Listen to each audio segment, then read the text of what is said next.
It was good to have you, Sriram, for the CDAO UK as a guest.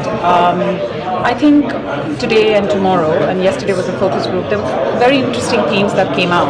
Us from a service consulting and a services organization, we saw a lot of reiteration of themes that we've seen with our existing clients like yourselves. But what are the key takeaways that you've seen in this one-day session so far? What I've seen is the majority of organizations are experiencing the pleasure and the pain of this sort of universal insight that data is the new oil and that it's going to create huge strategic impact and so on. So there is the buy-in, that there is a desire for CDOs and people like my kind of role to help make transformations in organizations, versus the challenge that just saying inject data science this or that is not quite an adequate direction. People need to work with wherever their specific organizations are in terms of their data systems and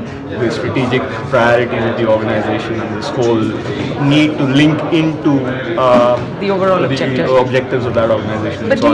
But do you also see that, do you see that CDOs like yourselves are increasingly getting the seat in the decision C-suite in terms of how data plays a pivotal role and how they're influencing the overall organization? Do you see that shift? Because we do see that shift with the clients. Absolutely. So, certainly in my organization, not only from the chief executive, but even at the board level, there is active interest in understanding the nuances of what happens under the hood of data science. We've run a few pilot projects which have had significant success, and we're trying to accelerate values in that space.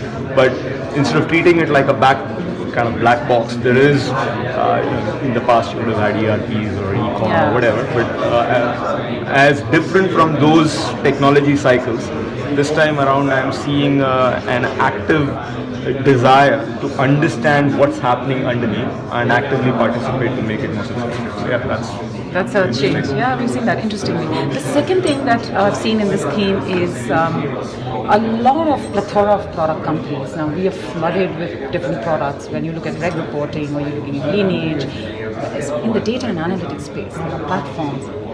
Us as a services company, we are unbiased.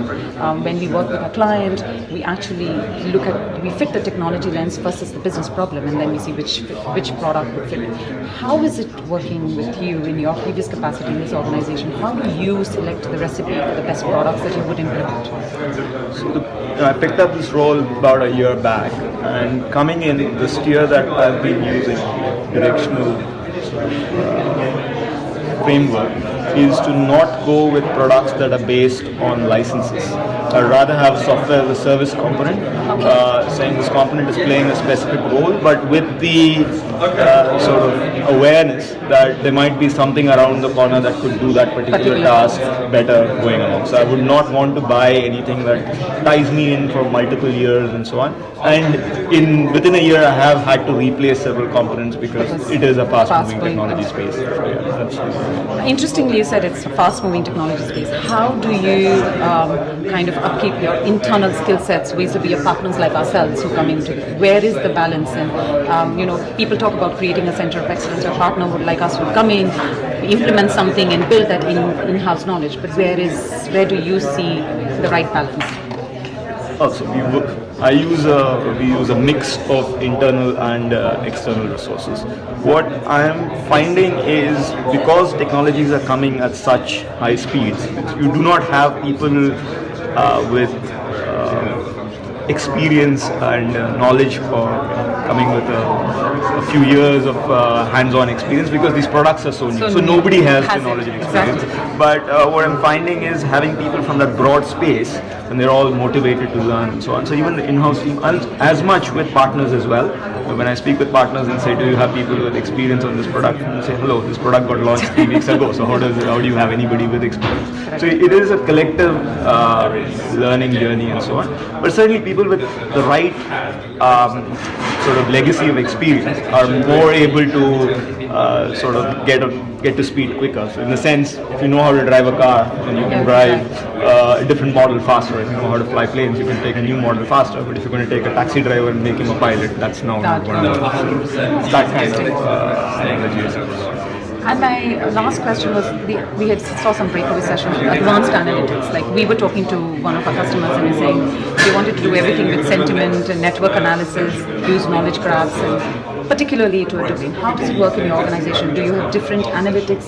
There's a business use case and then you actually work it in siloed, or actually where are you when it comes to enterprise grade analytics, and how is that as a strategy in your organization?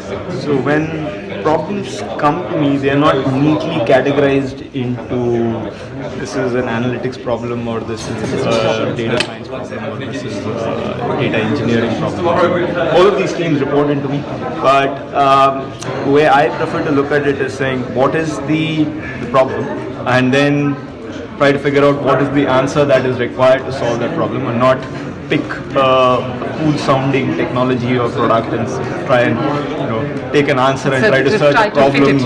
Find it's an answer searching for a problem is normally the wrong thing to do. So it's the problem that determines what the answer is. So thank you, but I think with the second day in progress, I think these are good forums where we are on the either side of the pond, but we're looking at a business problem, us from a services point of view and you from a business point of view, sharing those ideas. It's been brilliant. At least for me, I've seen this session is quite exciting, and hopefully you'll enjoy it, and thank you for being a guest. I've enjoyed working with you. You have shown the ability to kind of come to problems that we have with an open mind and try and figure out what the right answers are, and not as some organizations tend to try and come with their favorite methodology and toolkits and say they're going to enforce it on you. So that ability to recognize that every problem situation is nuanced and needs its own blend of all these very nice, good models, but you cannot fit it directly into the strategy.